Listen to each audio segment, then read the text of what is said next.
I took a job in a different facility when I first graduated college and really gained some experience, valuable experience working with young athletes. My kids actually trained with Nick about 5.5 years ago, or started training with Nick 5.5 years ago, and at a different facility. And just so happens my kids had an appointment that day with Nick, and we stopped by and to drop him off, and Nick wasn't there. And I asked the general manager, I said, "Where's Nick?" And they said, "He's no longer at the facility." I said, "Okay, thank you," and we left.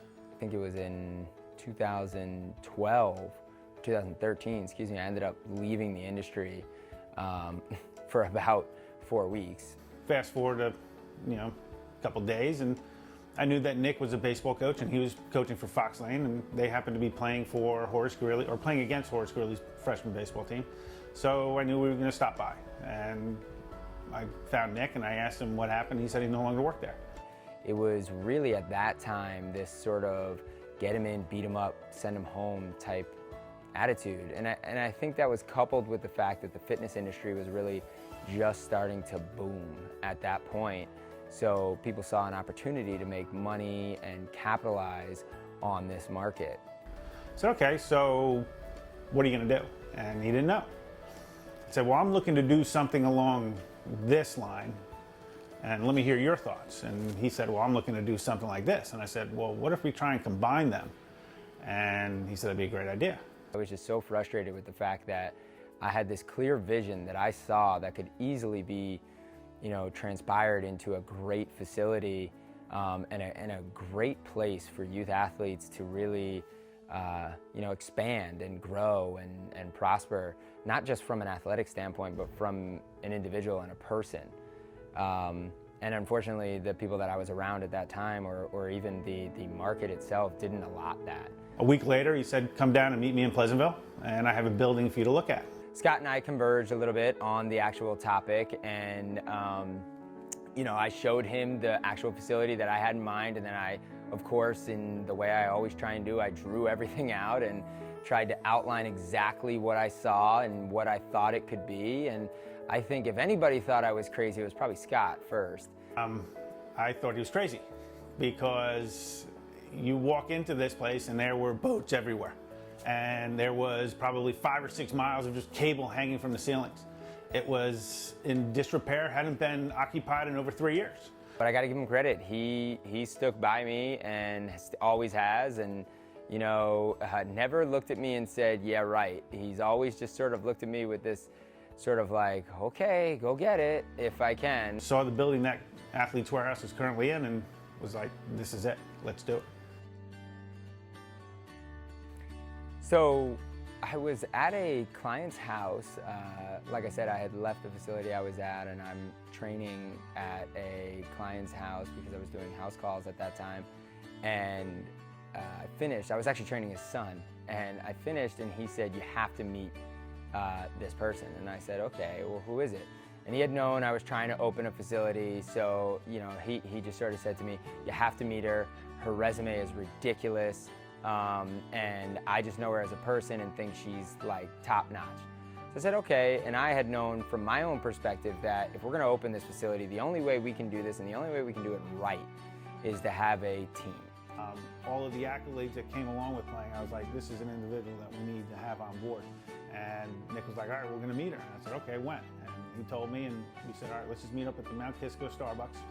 And the very next step, I got in my car, sent an email, and asked if she could meet me at a local Starbucks. I arrived at Starbucks, and here I am expecting to meet Nick, who I've been told is in his late 20s and has dark hair. And out of nowhere, this guy who's older, who's bald, starts looking at me and says, "Hey, you must be Cassie." You can see the surprise on her face. It was like, this doesn't look like a 29, 30-year-old individual. This is more like an individual who's a little older, and maybe somebody that shouldn't be talking to me. So I sat down and said, "Hi, Cassie, I'm Scott Lauder. I'm partners with Nick Serio." But he just sat down and started showing me pictures in a folder of this building, of a huge turf area, a huge strength and conditioning facility specifically designed for youth athletes. And he just kept going on, and I said to him, I said, this is in Westchester? Where is this? And he made me sign a no disclosure form to make sure that I wouldn't give away exactly where the location was. And then all of a sudden walked in Nick. Next step, we end up ambushing Cassie with a interview. And first thing he said to me, he said, so why would you be a great fit for this job? And I realized right away that I think I'm on an interview right now. And not only am I on an interview, I'm on an interview for potentially my dream job. And I think that was perfect that I actually didn't know what it was going to be because I wasn't nervous at all. I didn't have to prepare anything, and I got to just be very conversational and very honest with them about how I loved coaching. I had a huge passion for research, and I wanted to find a way to combine the two after I came home. After about a half an hour, 45 minutes of meeting with Cassie and showing the vision that Nick and I had, we said, why don't we go down to the building? We'll check it out. And I was shocked. I thought the building didn't really exist, and he said, well, the building exists. It's there. He goes, but it's going to need a little TLC, he said. We showed up at the facility. It looked a little crooked. There was spray paint all on the outside. It was right next to a drain. And I dropped a pin on my phone. I sent it to my mom, and I said, Mom, if you don't hear from me in 10 minutes, I'm at this location. I think I might be on a job interview. I'm not sure. The thing about Nick is that he has great vision, and he's able to see what can happen. Got a text that's from Nick that said, hey, we're gonna lift at Athletes Warehouse tomorrow morning, 6 a.m. lift tomorrow morning. And I thought, wow, the workers must have gotten a lot of work done at the building. This building was completely empty. It was dirty floors.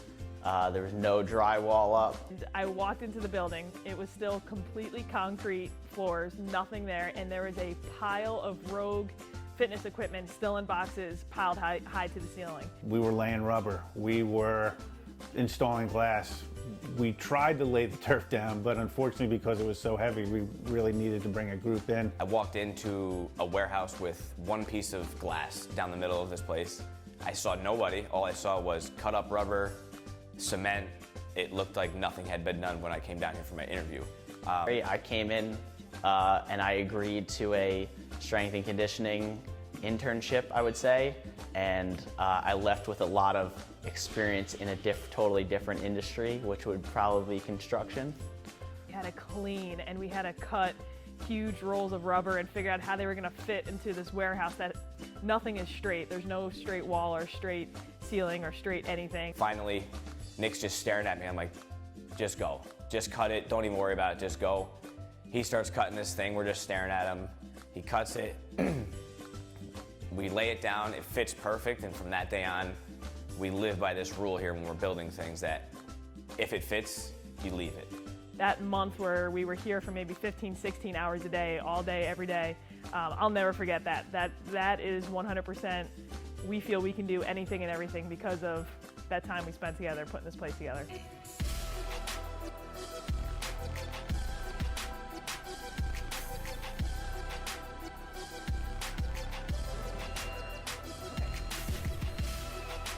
Athletes Warehouse is not a gym. And we're not just a training facility. It's not just batting cages. We're not just a rental facility that rents out to other teams that want to come in here and play. Is without a doubt a vision, and it's a vision that pulls everyone in this staff forward every single day. What we are is an escape and a sort of safe haven for the athlete where they know what they're getting here, the education, the guidance, the expertise that they're getting has been so ferociously sort of driven by our research and our passion to find the best possible way to train that athlete. Athletes Warehouse is truly a family. Much more than just a strength and conditioning facility in Westchester. Everybody here is truly on the same page. Everyone's here to do absolutely everything that we need to in order to attain this ultimate goal. Why I love working here and just why I put in the hours here that I do is because honestly it's an absolute privilege to work here, and it's an absolute privilege to be surrounded with the people that I am and the staff members that are here. the future of AW is that it's going to take over the industry of strength and conditioning, but all assets of this industry, not just the fitness portion, not just the strength and conditioning portion, the personal training. I think it's going to take everything over because it's not just the platform that we have, it's also the coaching staff that we have. That is the coolest thing about this company, the fact that we get to change lives and we get to do it together. I love when somebody says to us, hey, you guys are crazy. Great.